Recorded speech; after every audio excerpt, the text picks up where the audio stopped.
There is a Zen test that can reveal who someone really is. It works in a crowded office. It works at family dinners. It works on your boss, your partner, your friends, and on you. And here's the unsettling part. This test has nothing to do with what people say. It has almost nothing to do with what they post online. It reveals itself in the smallest moments, in tiny decisions, in how someone behaves when they think it doesn't matter. Tonight, we're going to explore that Zen test. By the end, you'll not only see others more clearly, you'll also see the truth about yourself. Take a breath. Let your shoulders drop. We're not here to judge. We're here to see. Clearly, gently, honestly. The young monk who wanted to see people's souls. Imagine a quiet monastery on a misty hillside. Bamboo leaves whisper in the wind. Temple bells echo in the distance. A young monk lives there. He is sincere. He meditates every day. He follows the rules. But he has one obsession. He wants to know who is truly awakened, who is really kind, who is secretly selfish. He watches the older monks. He studies the way they sit, the way they chant, the way they speak to the master. He thinks that one looks serious. He must be enlightened. That one smiles too much. She must be shallow. That one always quotes scriptures. He must be wise. Still, he isn't sure. Everyone looks calm in the meditation hall. Everyone looks holy in the ceremony. One evening, unable to hold it in, he goes to see his teacher. "Master," he says, bowing low. "I don't know who is genuine. Everyone seems spiritual. Everyone seems kind. I want to see their true nature. How can I tell?" The master listens quietly. He doesn't answer right away. He just watches the young monk's breathing. Then he smiles. "Very simple," the master says. "Watch how they treat the temple cat." The young monk freezes. "The cat?" The master nods. "Yes, not the abbot, not the senior monks, not the important guests. Watch how they treat the one who cannot help them. That will tell you everything." The young monk leaves confused, but he trusts his teacher. Over the next days, he notices things he never saw before. One monk passes the cat like it doesn't exist. He never kicks it. He never pets it. He simply doesn't see it. Another monk gets annoyed when the cat lies in his path. He nudges it away with his foot. He mutters under his breath. Another monk, after a long day of work, sits on the steps with his bowl of rice. The cat comes close. He breaks off a small piece and places it gently in front of the animal. No words, no show, just a quiet act of care. The young monk suddenly understands. People's deepest qualities are not written on their faces. They are written in how they treat those who have no power over them. Test 1. How they treat the temple cats in their life. In Buddhism, there is a word metta, loving kindness, a heart that wishes well for all beings, not just the attractive, not just the useful. The first part of the Zen test is simple. How does someone treat the people society forgets? The cleaner in the office, the cashier at the supermarket, the delivery rider in the rain, the shy colleague who never speaks up. Do they look them in the eye? Do they say thank you and mean it? Do they soften their tone? Or do they ignore them like furniture? Treat them as obstacles, use them, then move on. It's easy to be charming with someone who can advance your career. It's easy to be polite with someone you want to impress. It costs us nothing to wear a mask in those moments, but there is no social reward for being kind to the invisible. That's why Zen teaches your real heart appears in how you treat the ones who cannot repay you. So pause for a second. Who are the temple cats in your own life? The ones you rush past, the ones you barely notice. How you move around them, how you speak to them, how you think about them is the first part of this test. A moment of snapping and what it really revealed. Let me tell you a modern story. A man works in a busy office, deadlines everywhere, emails never stop. He's exhausted. One evening as he rushes down the hallway, a janitor steps backward while cleaning and bumps into him. The man's coffee spills a little. His frustration explodes. "Can't you look where you're going?" he snaps. The janitor turns startled. He bows his head slightly. "I'm so sorry," he says softly. And that's it. No argument, no drama. But the man feels something heavy land in his chest. He sees the tired eyes of the janitor. He sees the worn-out gloves. He realizes, I just placed all my stress on someone who did nothing wrong. On the train home, he can't stop thinking about it. He knows his words came from his own tension, not from truth. This is where Buddhist teaching cuts deep. Stress is not an excuse to wound others. Life will always bring pressure, bills, work, family. But pressure squeezes out what's already inside. If anger pours out every time you're squeezed, the anger was already there. It was just waiting for the right trigger. Which brings us to the second part of the Zen test. Test 2. How they handle tiny inconveniences. The second test doesn't show up in big tragedies. It appears in the small annoyances, the wrong coffee order, slow internet, a delayed flight, a friend texting, "I'm running 15 minutes late." Notice what happens then. Some people turn every small problem into an emergency. Their voice rises. Their breathing speeds up. They blame, insult, complain. Others feel the same irritation, but they meet it with a softer response. They take a breath. They speak calmly. They remember, I am not the only one suffering right now. From a Buddhist view, anger is like drinking poison and expecting the other person to die. We swallow the bitterness. We burn our own mind. Zen monks train with this every day. Hard cushions, long sittings, cold mornings, strict schedules. Why not to torture themselves, but to practice staying awake and gentle, even when conditions are not comfortable. In your life, the world will keep testing you with tiny frustrations. Every traffic jam, every long queue, every glitching device. Each one quietly asks, will you turn this moment into suffering for yourself and others? Or will you use it as a chance to practice patience? This is the second part of the Zen test.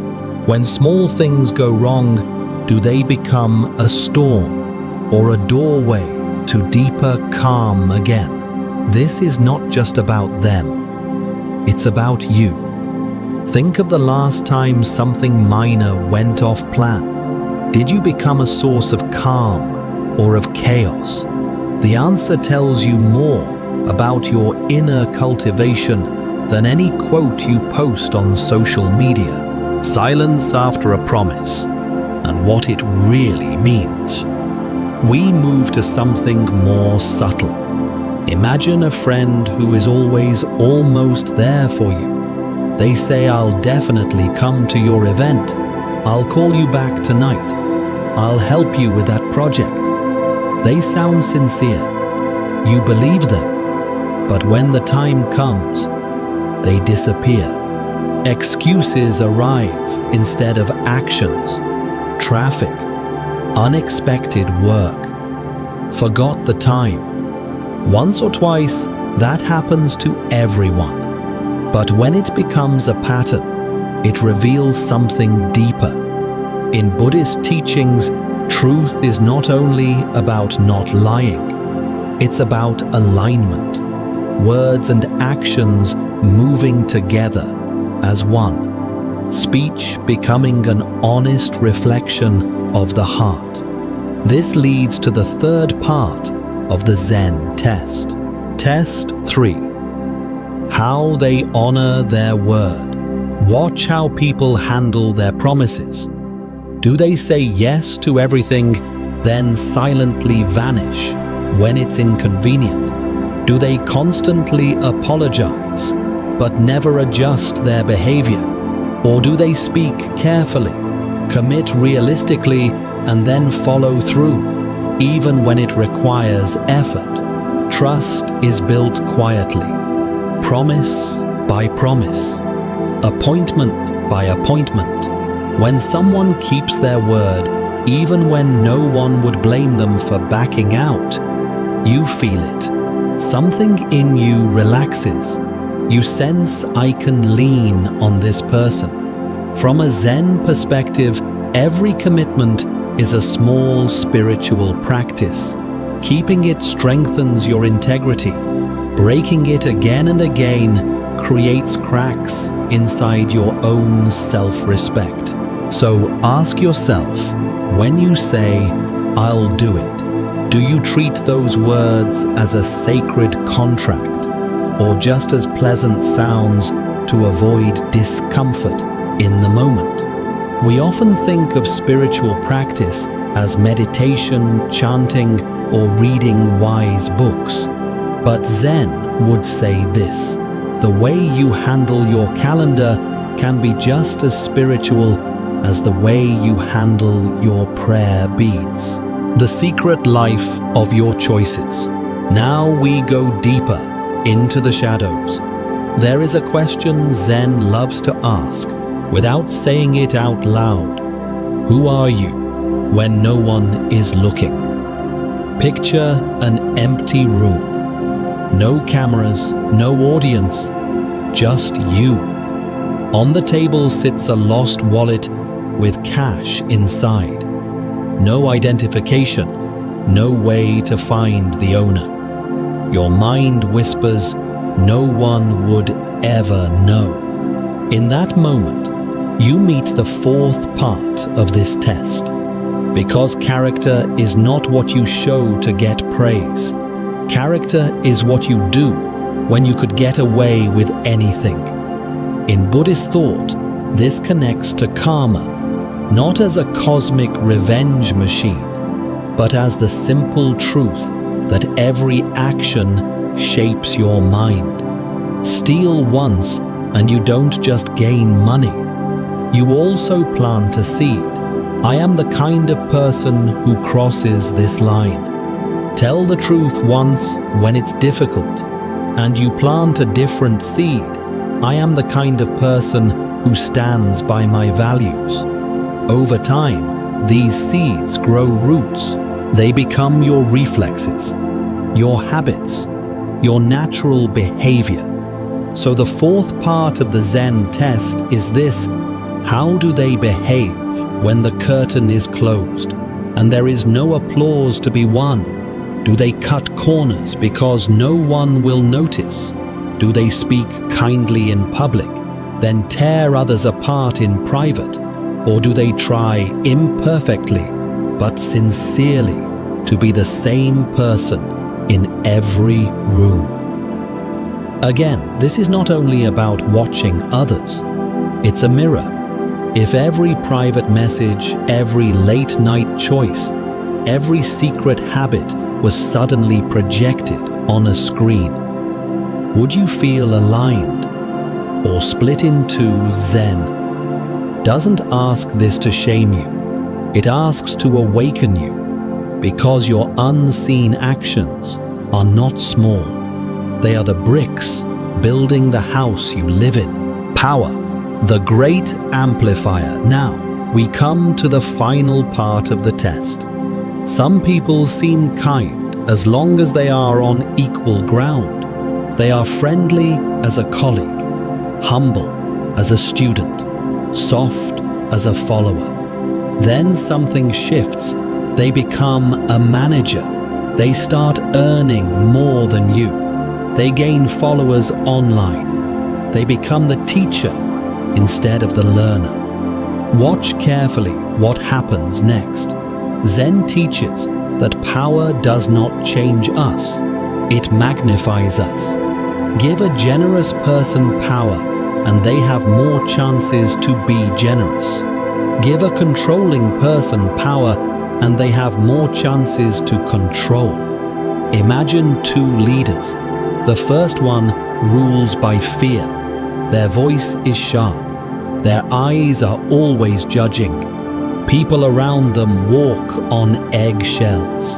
The second one holds the same authority, but something is different. They listen with full attention. They treat the newest intern and the oldest executive with the same basic respect. They don't need to shout to be heard. In Buddhist language, this is close to servant leadership.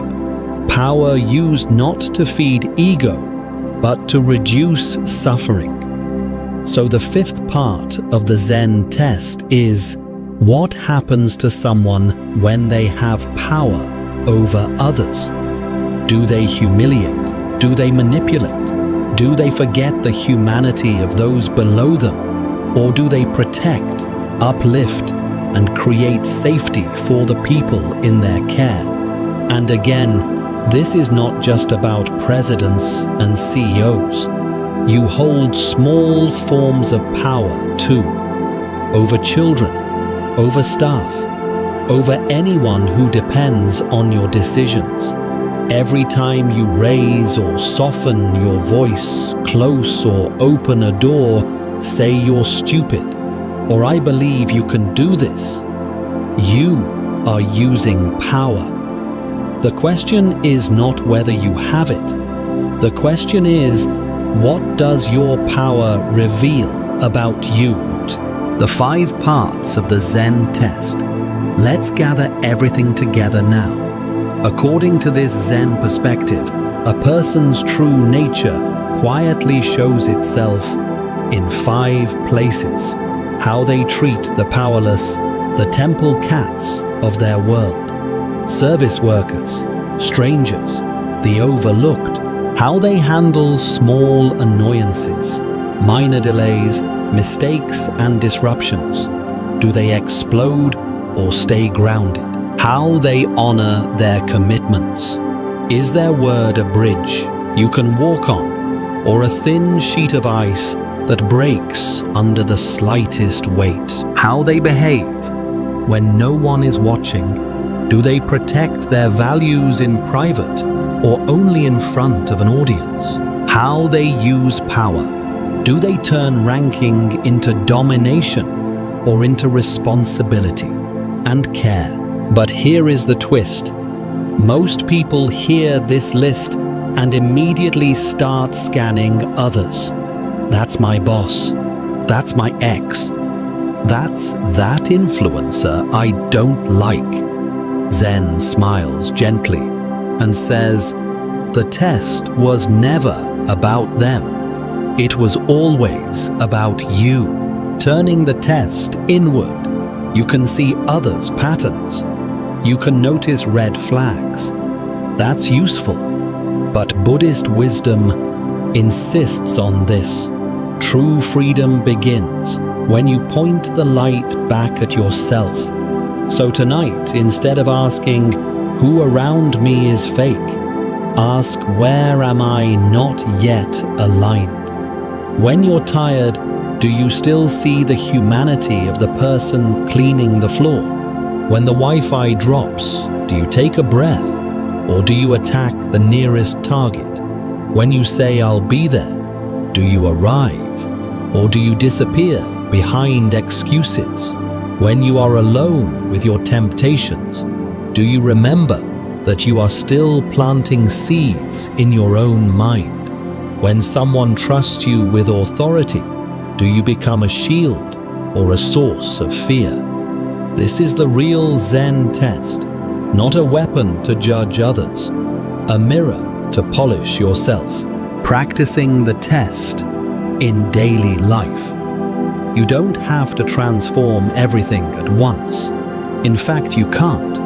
Zen is not about perfection. It's about awareness, moment by moment. So choose just one of the 5 areas for the next few days. Maybe you decide, today I will practice seeing the temple cats in my life. You slow down at the cafe. You look the barista in the eyes.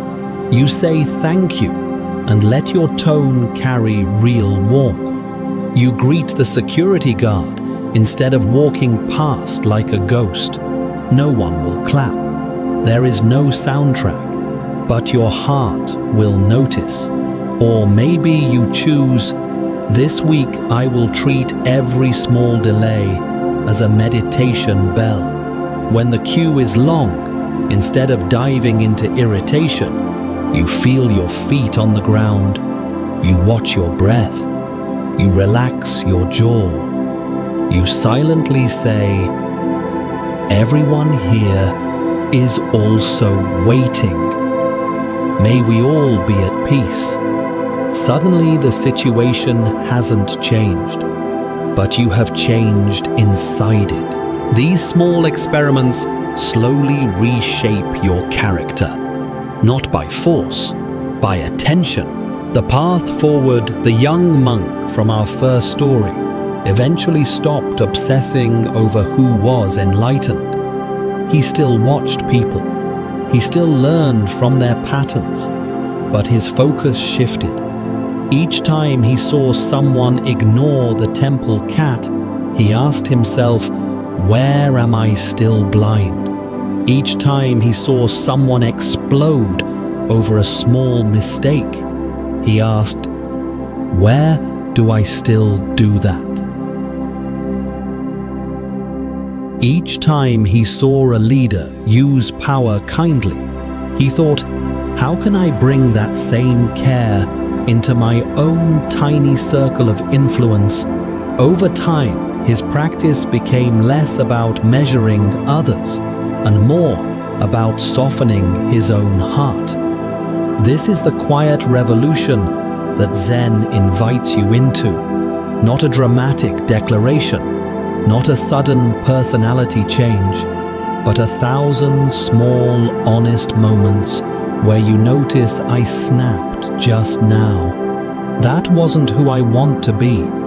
And instead of drowning in guilt, you bow inward and say, thank you for showing me. Next time, I will try again a little more awake. A question for you. So as we come to a gentle close, I want to leave you with one question and one invitation. The question is this. If someone could see your life only through these 5 tests, what kind of person would they think you are? Not your profile, not your quotes, not your intentions, just your treatment of the powerless, your response to inconvenience, your relationship with your promises, your private choices, your use of power. The invitation is simple. Choose one small action you will take in the next 24 hours to align a little more closely with the person you truly wish to be. Maybe it's an apology. Maybe it's a promise you finally keep. Maybe it's a quiet thank you to someone you normally overlook. That tiny gesture might seem insignificant, but in the language of Zen, it is a new line in the story of your character. A story you write breath by breath, choice by choice.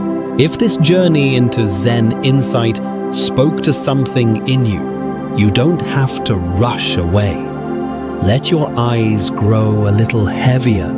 Let your body soften. Let these questions rest in the background of your mind like a soft bell ringing somewhere far away.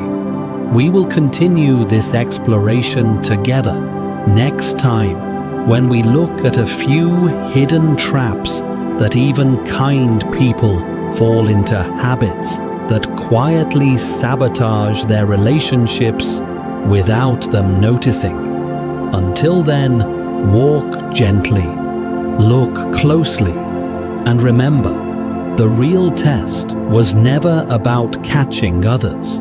It was always about waking up to who you are becoming in every small, silent moment of your life.